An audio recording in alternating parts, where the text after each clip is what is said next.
आज class 7th में social studies subject के अंदर हमने लास्ट पीरियड के अंदर हिस्ट्री टॉपिक के अंदर the arrival of Christianity and Islam के बारे में पढ़ा था और उसके अंदर हमने जीसस क्राइस्ट के पूरे बायोग्राफी के बारे में पढ़ा था कि उनके जीवन में उन्होंने क्या क्या चीज़ किए थे और किस तरीके से उन्होंने क्रिश्चियनिटी को आगे बढ़ाया। और जीसस क्राइस्ट के जीवन के बारे में भी पढ़ा था अपन ने, और जो क्रूसिफिकेशन जो उनके साथ हुआ, सूली पर उनको चढ़ाया गया था तो किस तरीके से क्या हुआ था उसके बारे में पढ़ा था। और साथ में जीसस क्राइस्ट ने अपने जीवन भर जो टीचिंग जो उन्होंने दी, लोगों को जो उपदेश दिए, उसके बारे में भी डिटेल में पढ़ा था। और लास्ट टॉपिक जो हमने पढ़ा था मॉनेस्ट्रीज एंड देयर इम्पैक्ट, किस प्रकार से जीसस क्राइस्ट की मौत के बाद उनके जो डिसिपल जो थे, उनके जो शिष्य थे, उन्होंने किस तरीके से क्रिश्चियनिटी को आगे बढ़ाया। तो अभी जो सेकंड लास्ट पॉइंट जो था मॉनेस्ट्रीज एंड देयर इम्पैक्ट, उसको हम पढ़ेंगे कि मॉनेस्ट्रीज एंड देयर इम्पैक्ट कि the church with the support of the king became powerful in the 4th century AD। जब जीसस क्राइस्ट की मौत के बाद 4th century के अंदर जो चर्च है वो इतने पावरफुल हो गए थे कि राजा की मदद से उन्होंने धीरे धीरे पूरे यूरोप में क्रिश्चियनिटी को स्प्रेड कर दिया था कि as Christianity spread in Europe many monasteries were build, बहुत सारे मठ बनाए गए। जैसा हम देखते हैं कि आज भी हमारे लोग, हमारे यहाँ पर भी हिंदू धर्म के अंदर जब कई व्यक्ति हिंदू धर्म का प्रचार करते हैं तो वो अपने अपने जो मठ बनाते हैं, मठाधीश बन के बैठते हैं और वो अपने धर्म का प्रचार करते हैं। उसी प्रकार से ईसाई धर्म के अंदर भी इनके जो मोनेस्ट्रीज बनाई जाती थी और उनके अंदर भी जो मैन होते थे वो मॉन्क के रूप में होते थे और जो वुमन होती थी वो नन के रूप में जानी जाती थी। कि this became the residence of Monks, A member of A group of religious man. ये धार्मिक लोग होते थे और जिसमें मॉन्क मैन के लिए शब्द यूज किया जाता है। और many woman also devotees their life of to God, they were called nun. और बहुत सारी महिलाएं भी भगवान के प्रति अपने जीवन को समर्पित किया, उनको नन के नाम से जाना जाता था। The Monks and nuns maintain close contact with the people. और मॉन्क और जो नन है ये सीधे सीधे तौर पर लोगों से सीधा संबंध रखते थे और लोगों को ज़्यादा से ज़्यादा क्रिश्चियनिटी के अंदर शामिल करने की कोशिश करते थे। नेक्स्ट अपना जो टाइटल जो था वो अपन पढ़ेंगे कि the monasteries played a very important role in the history of Europe during the medieval period. ये एक प्रकार का क्वेश्चन भी आ सकता है कि एक्सप्लेन द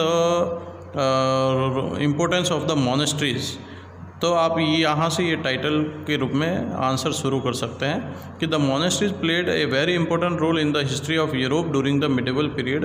मध्य युग में इन यूरोप के अंदर मोनेस्ट्रीज का सबसे बड़ा रोल रहा है क्रिश्चियनिटी को फैलाने में।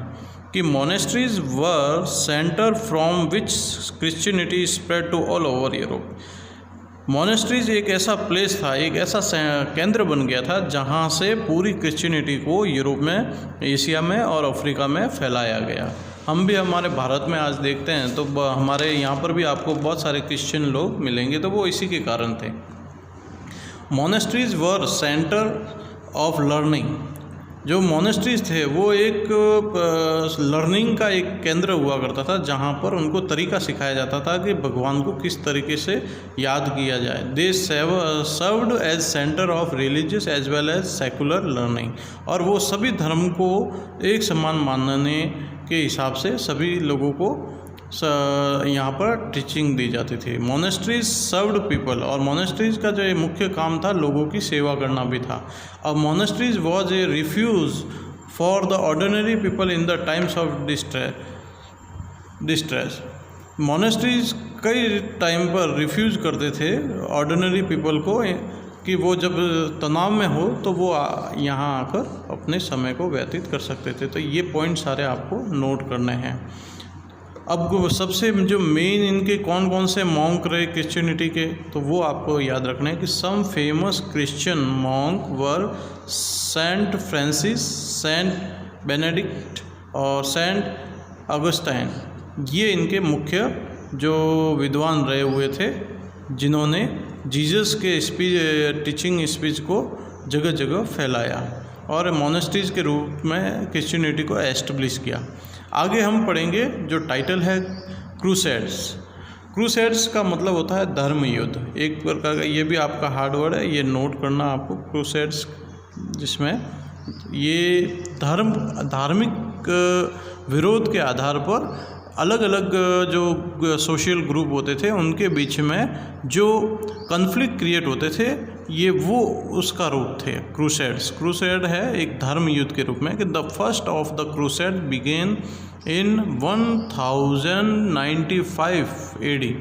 जो पहला जो धर्म युद्ध हुआ था वो 1095 के समय हुआ था कि when आर्मीज of Christians from western Europe की जो क्रिश्चियनिटी की जो आर्मी थी उन्होंने वो एक्शन जो लिया था वो किनके कहने पर लिया था कि टू अर्बन सेकंड्स प्ली, उनके कहने के ऊपर उन्होंने वॉर अगेंस्ट किया था मुस्लिम फोर्स के खिलाफ इन द होली लैंड, एक पवित्र स्थान पर जिसको जेरूसलम कहा गया था आगे। तो ये एक आपको अंडरलाइन करना है और इसको याद रखना है कि जो क्रिश्चियनिटी के जो मोनेस्ट्री के जो मॉन्क थे पोप अर्बन सेकंड्स प्ली, उन्होंने ये आदेश जारी किया था। प्ली का मतलब यहाँ पर है एक प्रकार का आदेश जारी करना। जब उन्होंने ये कहा था कि आपको ये युद्ध लड़ना है, उन्होंने ये आदेश दिया था। ऑर्डर, प्ली को ऑर्डर के रूप में भी ले सकते हैं कि इन्होंने ऑर्डर दिया था मुस्लिम फोर्स के खिलाफ एक युद्ध करना कि भाई हम खाली क्रिश्चियनिटी को फैला सकते हैं, आप मुस्लिम फैला नहीं सकते। तो इसे एक इसलिए धर्म युद्ध कहा गया। After the first crusade achieved its goal with the capture of Jerusalem in 1099। और ये जो इनका जो लक्ष्य था वो था कि जेरूसलम को इनको कब्जे में लेना था। जेरूसलम एक बहुत ही स्पिरिचुअल प्लेस माना जाता था उस वक्त का। तो 1099 AD में यहाँ पर इन्होंने जो क्रिश्चियनिटी ने इसको कैप्चर कर लिया था मुस्लिम से। The invading Christian setup several Latin Christian state, और धीरे धीरे इन्होंने अपने जो लैटिन जो प्लेस जो सेवरल लैटिन क्रिश्चियन स्टेट था उसको सेटअप किया।